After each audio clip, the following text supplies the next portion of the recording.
Assalamualaikum warahmatullahi wabarakatuh. Alhamdulillah wassalatu wassalam ala Rasulillah Muhammadin sallallahu alaihi wasallam wa ala alihi wa mawalah wa man tabi'ahu bi ihsan ila yaumil qiyamah wa ba'd. Alhamdulillah, pertemuan kita sekarang adalah hadis Arba'in Maqdisiyah, masuk hadis yang nomor 2, yakni tentang Masjidil Aqsa. Dianya adalah masjid kedua yang paling tertua di dunia. Masjidil Aqsa dibangun setelah Makkah Al-Mukarramah, Ka'bah di Makkah Al-Mukarramah. Kita baca dulu hadisnya.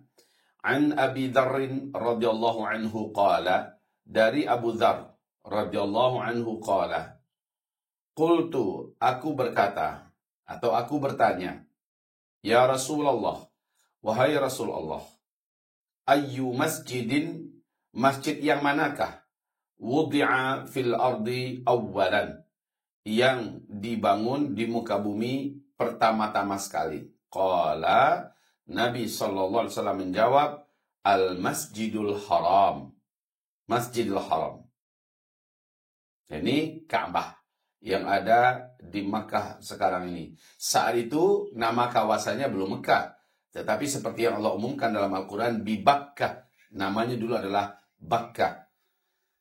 Qala, lantas kembali berkata Abu Dzar Al-Ghifari, qultu, aku bertanya kembali kepada Rasulullah, thumma ayyu, lalu apa lagi setelah Masjidil Haram, apa lagi yang dibangun setelah itu ya Rasulullah? Qala, Nabi menjawab, al-Masjidul Aqsa, Masjid Al-Aqsa.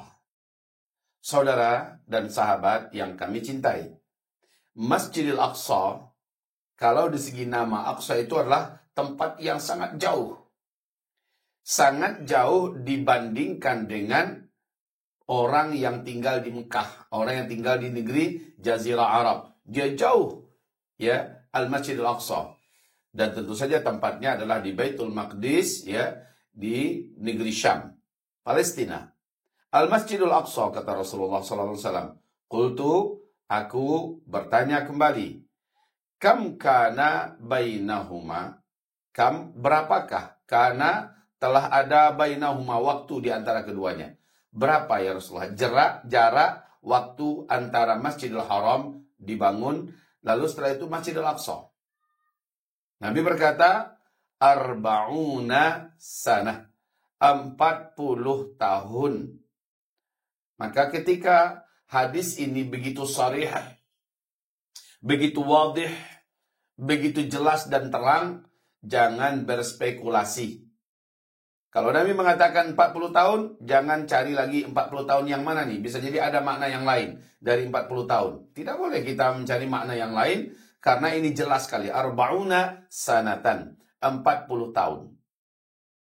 Seperti Allah firmankan tentang surah Al-Kahfi, berapa lama pemuda-pemuda Kahfi itu dalam gua? Allah mengatakan 300,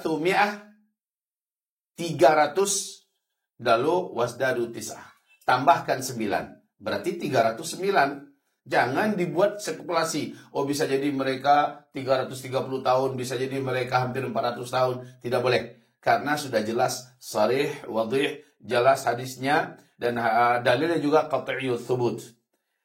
Selanjutnya setelah Nabi mengatakan arba'una sanah, 40 tahun, thumma, kemudian, aynama adrakatka shalah, ini masih perkataan Nabi ya, thumma aynama adrakatka shalah, di mana saja kamu ditemui oleh masuknya waktu sholat, ba'da faslahu, setelah pemisahan antara keduanya, ya, fa innal fadla fihi, maka sesungguhnya keutamaan ada padanya. Maksudnya apa? Masjid yang mana saja yang dibangun setelah itu, dimanapun ada waktu sholat masuk, kerjakan. Di situ tetap ada keutamaan.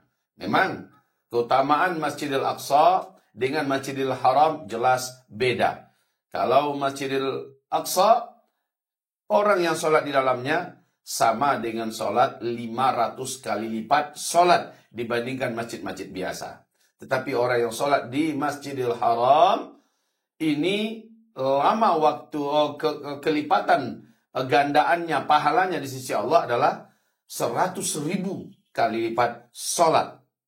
Tentu saja perbedaan ini ada perbedaan yang sangat mencolok, tetapi jauh lebih hebat ya dibandingkan sholat di masjid-masjid yang lain. Tapi di masjid-masjid yang lain Rasulullah SAW berkata, thumma aynama adrakat kas-sholah, lalu kemudian di mana saja waktu sholat masuk, ya kamu sudah wajib untuk sholat, ya ba'da faslahu, setelah pemisahan di antara keduanya, maksudnya ini Masjidil Haram begini perbedaan bandingan sholat, ini Masjidil Aqsa begini. Fa innal fadla fih, maka sesungguhnya keutamaan ada di dalamnya. Ya masjid mana saja tetap lebih utama sholat dibandingkan sholat di rumah, di toko, di warung, di kebun, ya, di kantor, tetap lebih utama sholat di masjid. Saudara dan sahabat, Masjidil Aqsa, Masjidil Haram, dua masjid ini adalah masjid yang paling pertama dibangun oleh hamba-hamba Allah di muka bumi ini. Ibrahim alaihissalam bukanlah orang pertama yang membangun Ka'bah. Sudah ada sebelumnya Ka'bah ini. Dan Ibrahim hanya kembali menyempurnakan atau menguatkan kembali atau melanjutkan kembali pembangunannya.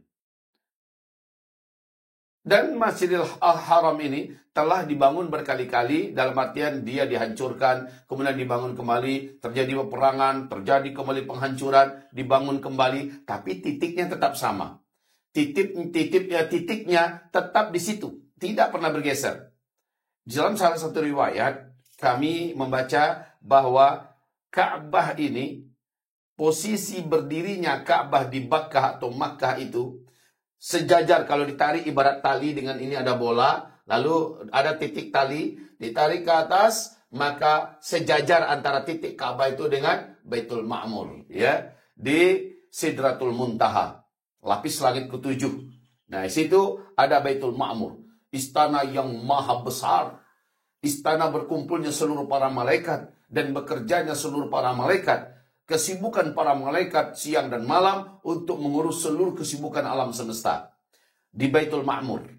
Dan titik temunya bersamaan dengan ibarat garis tadi adalah Ka'bah. Masya Allah. Masjidil Aqsa adalah titik landingnya Nabi Muhammad SAW menuju Sidratul Muntaha. Apa rahasia di antara keduanya? Kami juga tidak dapat menyampaikan apa-apa, hanya saja kedua masjid ini dijamin sebagai masjid yang disucikan, kemudian tidak ada kekotoran Dajjal bisa masuk ke dalamnya. Baik fitnah Dajjal, ya, fitnah nyata Dajjal, termasuk fisiknya Dajjal, haram untuk masuk ke Masjidil Haram dan juga Masjidil Aqsa. Begitu saudara dan sahabat kami yang tercinta.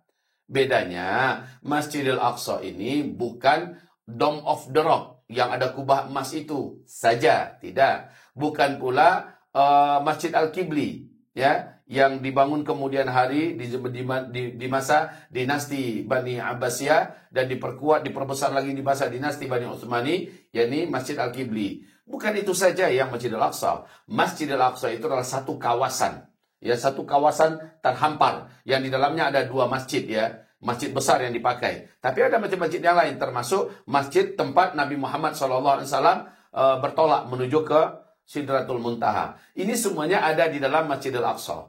Maka sepakat seluruh para ulama yang disebut dengan Masjidil Aqsa adalah kawasan lebih kurang 6 hektaran. Disinilah yang disebut dengan Masjidil Aqsa. Sementara masjid-masjid yang dibangun di dalamnya sama saja pahalanya sholat di dalam yang Masjid Al-Qibli, Masjid Dome of the Rock, ya, itu sama saja pahalanya dengan sholat di pelataran, sholat di kebunnya, karena semua itu kawasan disebut dengan Masjidil Aqsa. Wallahu a'lam. Mudah-mudahan hadis kedua ini menambahkan semakin luasnya pengetahuan dan wawasan kita kepada Masjidil Aqsa atau masjid di Baitul Maqdis ini.